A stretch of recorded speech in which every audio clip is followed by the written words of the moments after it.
श्री शिवाय नमस्तु भयम। दोस्तों, जैसा कि आप सभी लोग जानते हैं कि 23 दिसंबर 2025 यानी मंगलवार को पड़ रही है पौष मास की शुक्ल पक्ष तृतीया तिथि। और दोस्तों, यह वह तिथि है जो पौष मास में पड़ने वाली सबसे बड़ी तिथि है, क्योंकि ये मंगलवार के दिन पड़ रही है और इसका बहुत ही बड़ा और विशेष महत्व होता है।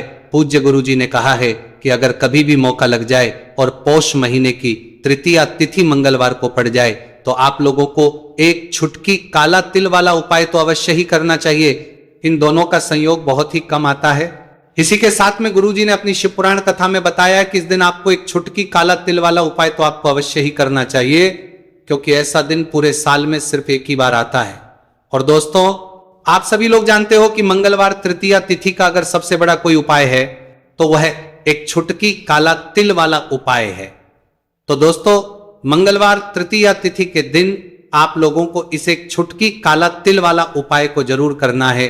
बहुत सारे लोग होंगे जिन लोगों ने इस उपाय को ना किया हो, मतलब पूरा साल निकल गया, उन्होंने किसी भी दिन इस छुटकी काला तिल वाला उपाय को ना किया हो।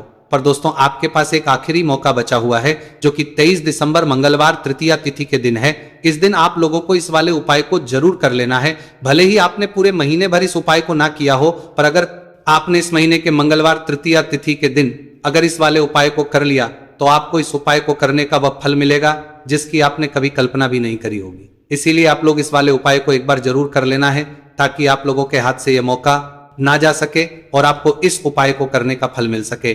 दोस्तों, यह उपाय पंडित जी ने अपनी अभी की ही श्री शिव महापुराण की कथा में बताया है। उपाय को आज हम आपको बहुत अच्छे से समझाने वाले हैं। इस वीडियो को देखने के बाद इस उपाय को समझने के लिए आपको कोई और वीडियो को देखने की जरूरत नहीं पड़ेगी। तो चलिए दोस्तों, उपाय को शुरू करते हैं। देखिए, यह इस पौष महीने के मंगलवार तृतीया तिथि के दिन यह इतना खास होता है, इतना महत्वपूर्ण होता है, देखा गया है कभी कभी बड़े बड़े पूजा पाठ अनुष्ठान से जो मनोकामना पूर्ण नहीं होते, वह पौष महीने की मंगलवार तृतीया तिथि के दिन एक छोटे से उपाय करने से ही आपकी मनोकामना पूर्ण हो है। और बहुत सारे लोगों ने इस उपाय को किया भी है और उनको इस उपाय को करने का फल भी जरूर मिला है। अगर आप लोग भी इस उपाय को करना चाहते हैं तो आप इस उपाय को पहले अच्छे से समझ लेना, सुन लेना, उसके बाद करना। आपको इस उपाय का फल जरूर मिलेगा। और इस उपाय को कर लेने से आपके घर में चाहे किसी भी प्रकार की दुहक और समस्या क्यों ना चल रही हो, आपको उसका कारण भी नहीं पता है कि भाई यह समस्या किस कारण से चल रही, उसका कुछ भी कारण हो सकता है। जैसे पितृदोष हो सकता है या किसी भी तरह का मंगल दोष भी हो सकता है। तो इस दिन आप लोगों को यह वाला उपाय कर लेना है। यह एक ऐसा उपाय है जिस उपाय को अगर किसी विशेष दिन पर किया जाए तो भाई उस विशेष दिन का जो है वह तो हमें मिलता ही मिलता है, पर हमने उस दिन पर इस उपाय को किया है तो हमें उससे भी बड़ा फल मिलता है, और फल बहुत जल्दी मिलता है, क्योंकि आप इस उपाय को बहुत ही बड़े और विशेष दिन पर रहे हो। तो चलिए अब उपाय के बारे में बात करते हैं, लेकिन उससे पहले आप लोगों को यह जानना आवश्यक है कि आखिर यह उपाय किस समय करना है, किसको करना है और कैसे करना है। तो चलिए हम आगे आपको वीडियो में एक एक करके बता देते हैं। लेकिन उससे पहले अगर आप लोग हमारे चैनल पर पहली बार आए हैं या फिर मेरी आवाज आज पहली बार सुन रहे हैं तो हमारे चैनल को सब्सक्राइब जरूर कर लेना और इस वीडियो को लाइक करके कमेंट बॉक्स में श्री शिवाय नमस्तु भयम ओम नमः शिवाय जरूर टाइप कर देना। तो दोस्तों, इस एक छुटकी काला तिल वाला उपाय को हमें इस मंगलवार तृतीया तिथि के दिन कैसे करना है, किसको करना है, किस समय करना है और कहां पर करना है, ये सारे सवालों के जवाब आपको इस वीडियो में मिल जाएंगे। और जो ये वीडियो देखेगा भाई, उसको एक छुटकी काला तिल वाला उपाय जरूर करना चाहिए, क्योंकि इस दिन काला तिल का भी बहुत ही बड़ा और विशेष महत्व होता है। और बात आ जाए एक छुटकी काला तिल वाला उपाय की, तो यह सोने पे सुहागा वाली बात हो जाती है और यह एक बहुत ही बड़ा उपाय हो जाता है इस मंगलवार तृतीया तिथि का। तो अब दोस्तों, इस एक छुटकी काला तिल वाला उपाय को आखिर करना किसको है, सबसे पहले हम लोग वो बात जान लेते हैं। तो देखो, घर की जो बड़ी माताएं बहनें होती हैं, उन माताओं बहनों में से कोई भी एक बड़ी माता बहन इस वाले उपाय को कर सकती है। और दोस्तों, अगर आप तो अपने घर में से सभी सदस्यों को भी इस उपाय को करवा सकते हैं। अगर किसी व्यक्ति की खुद की कोई मनोकामना है, खुद की कोई दुख और परेशानी है जो कि वो अपने लिए ही करना चाहता है इस वाले उपाय को, तो वह खुद अपने लिए भी कर सकता है। बाकी अगर कोई घर में से ऐसा है जो कि अपने पूरे घर परिवार की सुख और शांति के लिए ये वाला उपाय करना चाहता है, तो भाई वो भी कर सकता है, उसमें भी कोई दिक्कत वाली बात नहीं है। कहने का मतलब है कि इस उपाय को हर एक सदस्य भी कर सकता है और पूरे घर परिवार के सदस्य के लिए घर की बड़ी माताओं बहनों में से कोई एक माता बहन भी कर सकती है। माताएं बहनें अगर घर में उपस्थित ना हो या वह यह वाला उपाय ना कर पा रही हो तो फिर घर का कोई बड़ा सदस्य भी इस एक छुटकी काला तिल वाला उपाय को कर सकता है, चाहे फिर वह पुरुष ही क्यों ना हो, उसमें कोई भी दिक्कत वाली बात नहीं है। उसके बाद में दोस्तों जो अगला प्रश्न निकल आता है वो ये आता है इस उपाय को लेकर कि आखिर इस उपाय को हमें किस समय करना है, सुबह के समय करना है कि शाम के समय करना है। तो देखो इस वाले उपाय को आप लोग सुबह के समय भी कर सकते हो और शाम के समय प्रदोष काल में भी करता सकते हो। अब अगर आप पूछो कि भाई सबसे उत्तम समय कौन सा रहेगा इस एक छुटकी काला तिल वाला उपाय को करने का, तो हम आपसे बस यही कहेंगे कि इस उपाय को आप सुबह के समय करेंगे तो ज्यादा बेहतर होगा। बाकी अगर प्रदोष काल शाम के समय भी करेंगे तो भी अच्छा होगा, उसमें कोई भी दिक्कत वाली बात नहीं है। तो अब दोस्तों जो अगली सबसे बड़ी और महत्वपूर्ण बात आती है वो ये आती है कि सुबह अगर हम उपाय को करेंगे तो हमें कितने बजे से लेकर कितने बजे तक के बीच में करना है और शाम के समय प्रदोष काल में करेंगे तो हमें कितने बजे से लेकर कितने बजे के बीच में करना है। तो देखो सुबह जितनी जल्दी हो सके आप उपाय को करने की कोशिश करना कि अगर किसी कारणवश लेट भी हो जाओ, थोड़ी देर भी हो जाए तो 10 या 11 बजे तक भी आप उपाय कर लेना, पर 12 बजे से ज्यादा देरी ना हो, ठीक है, इस बात का ध्यान रखना। उसके बाद में दोस्तों अगर शाम के समय प्रदोष काल की बात करें, प्रदोष काल का जो समय है होता है वो शाम के 6 बजे से शुरू हो जाता है। मतलब शाम के 6 बजे से लेकर 7 बजे के बीच का जो समय होता है ये समय प्रदोष काल का समय होता है। तो आप उपाय को 7 या 8 बजे के बीच में भी कर सकते हो। मतलब शाम के 6 बजे से रात 8 बजे के बीच में आप कभी भी इस वाले उपाय को कर सकते हो, उसमें कोई भी दिक्कत वाली बात नहीं है। देखिए यदि आपके जीवन में संकट बहुत ही अधिक चल रहे हो, समस्याएं बहुत ही अधिक चली हो, एक एक रूप खर्च करने आपको बस ओढ़ रहा है, भूमि से जुड़ी हुई कोई भी समस्या हो या फिर आपके विवाह से जुड़ी हुई कोई भी समस्या हो या आपके व्यापार से जुड़ी हुई कोई भी समस्या हो, तो आपकी ये सारी समस्या इस मंगलवार तृतीया तिथि के दिन समाप्त होने वाली है। तो चलिए दोस्तों जानते हैं उस विशेष उपाय के बारे में। देखिए इस वीडियो में हम पूज्य गुरु जी द्वारा बताए गए 3 बहुत ही चमत्कारिक उपायों के बारे में जानेंगे। देखिए ये जो उपाय है आपके जीवन से दुर्भाग्य का तो अंत करेंगे ही, साथ ही साथ यदि आपके जीवन में धन की समस्या चल रही है तो वे सभी भी आपकी समाप्त हो जाएंगी।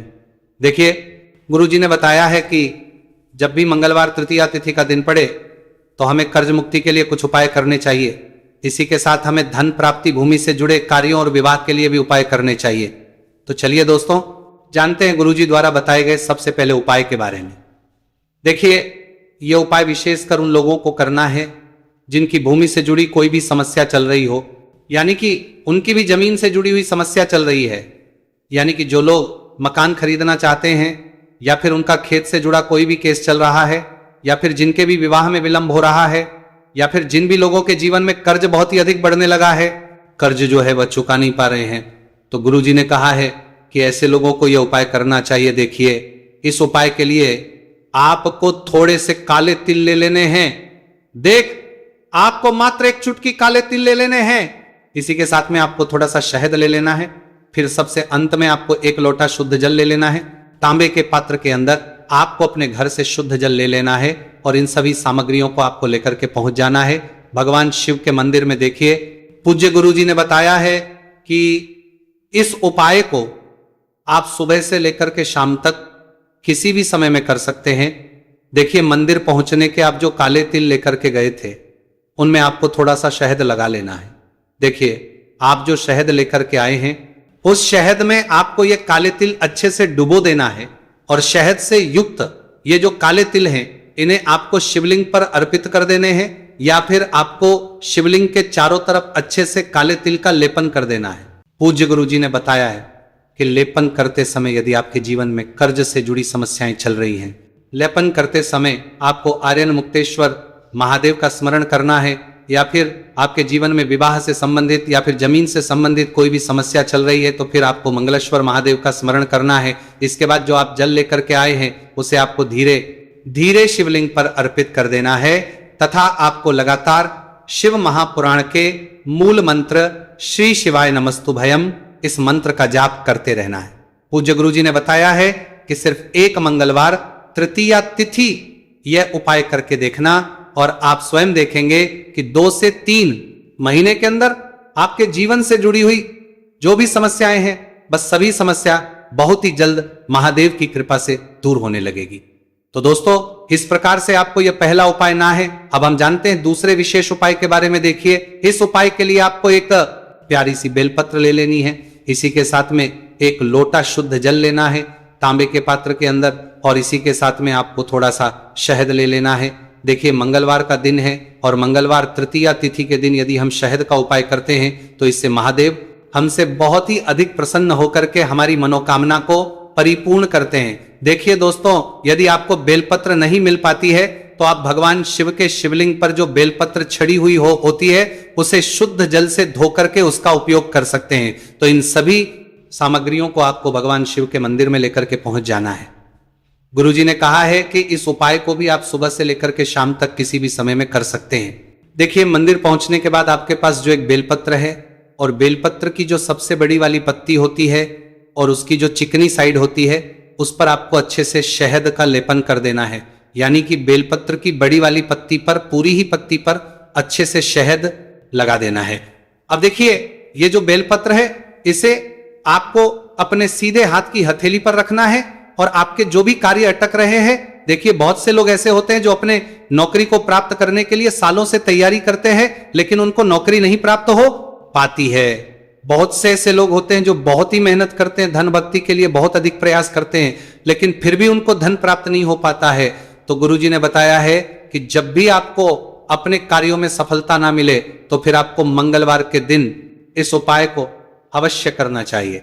देखिए, अब आपको जिस भी कार्य में सफलता प्राप्ति करनी है उस कार्य को सफल बनाने के लिए आपको महादेव से प्रार्थना कर लेनी है और फिर ये जो एक बेलपत्र है इसे आपको भगवान शिव के शिवलिंग पर अर्पित कर देनी है। देखिए, बेलपत्र की चिकनी साइड जिस पर आपने शहद लगाए हैं वह शिवलिंग से स्पर्श रहेगी और इसकी जो डंडी है वो आपको जलाधारी की ओर रखनी है। इस प्रकार से आपको ये बेलपत्र अर्पित कर देनी है। अब देखिए, आप जो एक लोटा जल लेकर के आए हैं उसे आपको भगवान शिव के शिवलिंग पर धीरे धीरे अर्पित कर देना है। श्री शिवाय नमस्तुभयम इस मंत्र का जाप करते हुए देखिए, जैसे ही ये जल शिवलिंग से होकर के जलाधारी की ओर बह करके आएगा तो इसे आपको थोड़ा सा अपने सीधे हाथ की हथेली में झेल लेना है। इस जल को आपको अपनी दोनों आंखों पर लगा लेना है और इस जल का थोड़ा सा छिड़काव आपको अपने शरीर पर कर लेना है।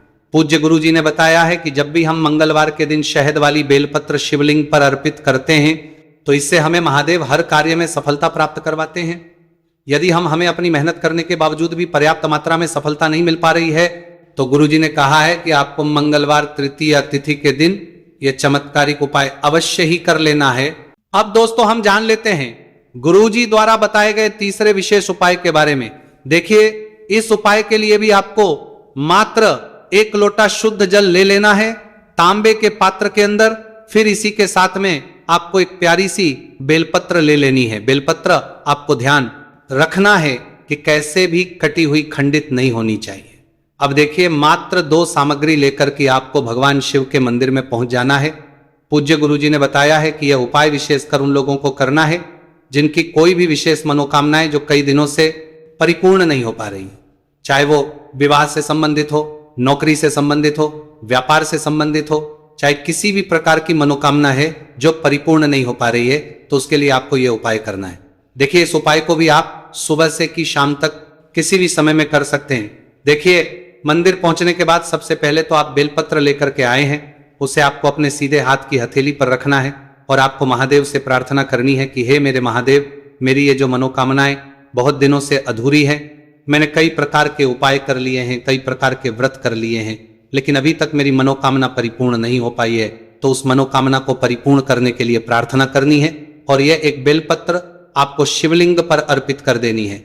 देखिए, बेलपत्र की जो चिकनी साइड है वो शिवलिंग से स्पर्श रहेगी और इसकी जो है वो आपको जलाधारी की ओर रखनी है। इस प्रकार से आपको ये बेलपत्र अर्पित कर देनी है। इसी प्रकार से आपको ये बेलपत्र अर्पित करनी है। अब देखिए, आप जो एक लोटा शुद्ध जल लेकर के आए हैं इसे आपको धीरे धीरे शिवलिंग पर अर्पित कर देना है इस मंत्र का जाप करते हुए।